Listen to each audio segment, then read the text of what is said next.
এই যে আপনারা দেখতে পাচ্ছেন, পাহাড়ের গায়ে আঁকাবাঁকা রাস্তা বেয়ে চলেছে কোনো দূর দূরান্তে। এটা সেই বিখ্যাত গ্রেট ওয়াল অব চায়না। সপ্তম শতক থেকে শুরু করে মিং রাজবংশ পর্যন্ত প্রায় 2000 বছর ধরে এটা ধাপে ধাপে তৈরি করা হয়। এটা দৈর্ঘ্য 21,000 কিলোমিটার। পাথরের পরে পাথর, গল্পের পরে গল্প, ইতিহাস হয়ে দাঁড়িয়ে আছে এই গ্রেট ওয়াল।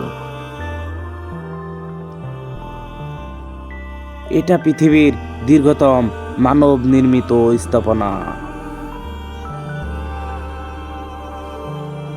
পাহাড়, মরুভূমি আর উপত্যকা পেরিয়ে বিস্তৃত।